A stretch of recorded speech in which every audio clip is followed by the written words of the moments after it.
at it there, even though it looked like he got awfully close. But he's on the move right now. Al could very easily end up first or second in this race. We could have a 2-Al race if we're not careful. Always looking out for his brother, Bobby Unser. One Unser leads it, another one currently in the highlights here.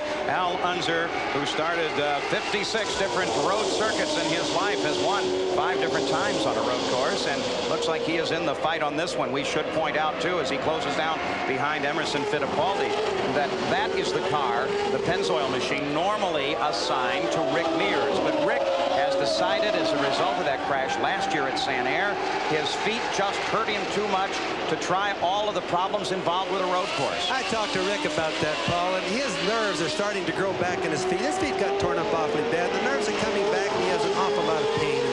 It's sad because Rick's a very good race driver and capable of driving with everything except his feet. And he just can't work the clutch and the brake with his feet without too much pain. I sat down and talked to Rick just before the start of this race. He is, by the way, sitting in the pace car at this moment. He drove the pace car for the start, and should it be called back out again, he will be in it.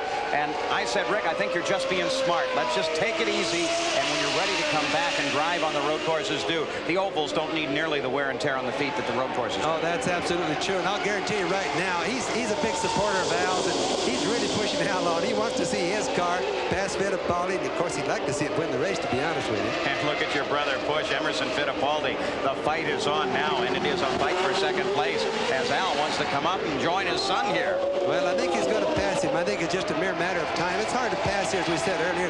I think it's just a mere matter of time until he finds the hole he's looking for. Right now, maybe it. That's Scott Brayton, the slower car there. Look at Al close right in. Boy, he's got to be careful. He's running all over Emerson. He just can't get by.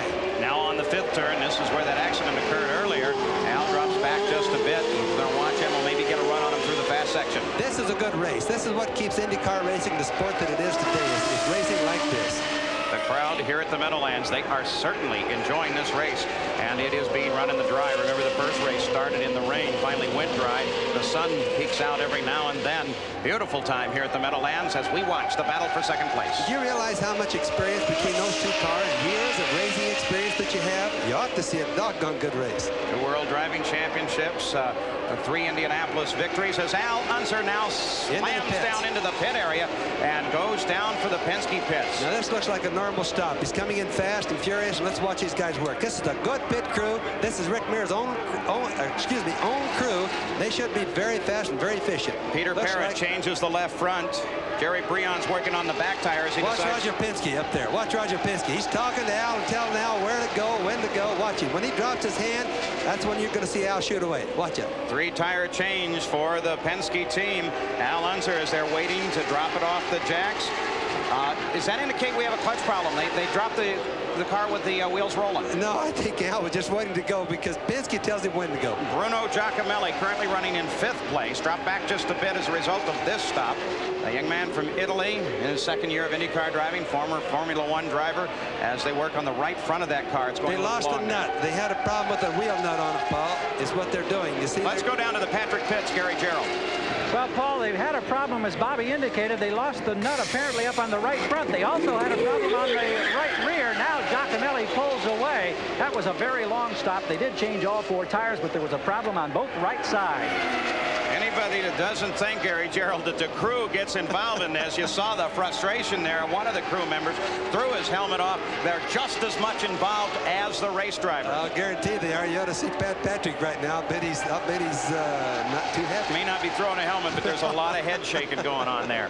Little Al, 33 seconds in front of the 2nd place car. Emerson Fittipaldi is now really on the cruise. Well, he's just taking care of things, and he's doing a good job. If he did it any differently, we'd be ashamed of him, but he's doing a very good job, and he's pulling away slowly, and I'm sure that if he wanted to press it right now, he could probably pull away a lot faster than he's doing. 64 laps are complete. 100 are scheduled. Let's go down to Bruce Jenner now with Mario Andretti. Mario, what happened out there? Looks like Ray Hall got you on braking. Well, he did. I think he probably should try to check his depth perception a little bit. Hit me square in the back under braking, and I wound up into drive him and damaged my front suspension. got to be real disappointing. You've had so much luck at the beginning of this year. Things have been going so well. You've been getting all the points leading the series, and then something like this happen. It's got to be very disappointing. Well, it's senseless, really, because things like this can and should be avoided. Well, the Beatrice team, I'm sure, will respond in the next race and do quite well. Congratulations on the series up to now, and I'm sure you guys will get it going again. I'm thinking we'll try. All right. We're looking at it again. That's when Jeff Brabham got tagged in the back by Mario Andretti, and Bobby Rahal piled into Andretti as well. 3 cars involved, taking out the first 2 places. And finally, the lead drops down to this man who continues to run. 33 seconds out in front. Al Unser Jr., Little Al. Yeah, doing a good job. Still doing. You watch every lap. I just can't believe how he can really put that race car right exactly where he wants it, Paul. As we're watching the leader, we should also recognize that currently running in 3rd place is this car. That is Michael Andretti, Mario's son. He started in 19th place. He's moved up to 3rd. Good run for Michael. It is a good run. You know, he and Al Jr. kind of came up through the ranks together. The Super Bs, and a lot of their racing was together. And both of them are just about the same age, and they're both going to be young Tigers. All right, interesting situation. We have the young Al Unser Jr. in 1st. We have the venerable Emerson Fittipaldi, 2-time world driving champion, in 2nd, and the young Michael Andretti in 3rd. So they've got Emo Hammock there.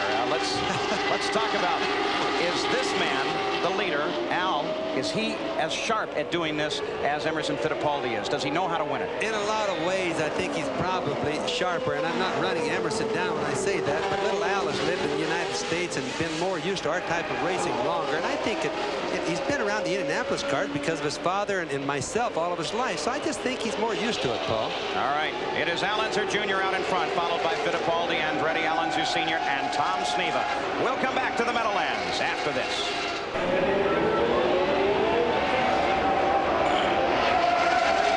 No factor.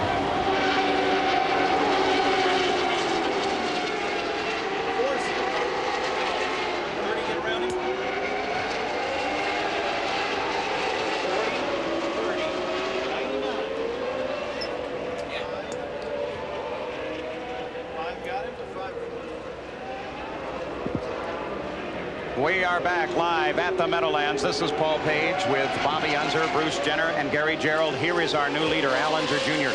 Dropped into the pits, made a stop. It ran a little long, and now little Al is running right behind. Emerson Fittipaldi is out in front of this race, and Al Unser Jr. is just 2 seconds back in 2nd place.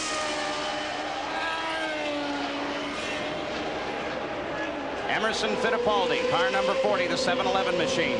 He leads, a 2-time world driving champion. He's really run a pretty smart race, but he probably has a stop yet to get to the end of this race. He does. I'm sorry, Paul. He does have to make a stop yet. I was watching for that. And the stop that Al made will carry him to the finish with 68 laps complete of 100 scheduled.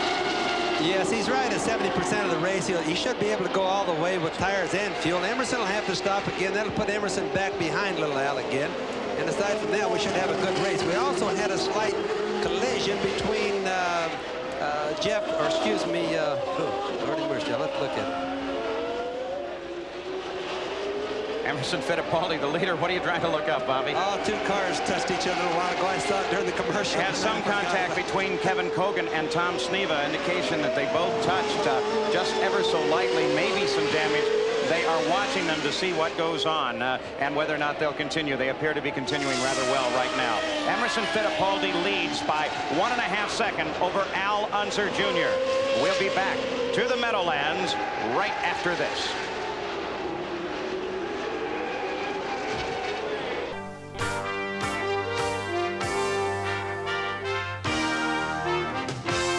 It's like no other race in the world, the Michigan 500.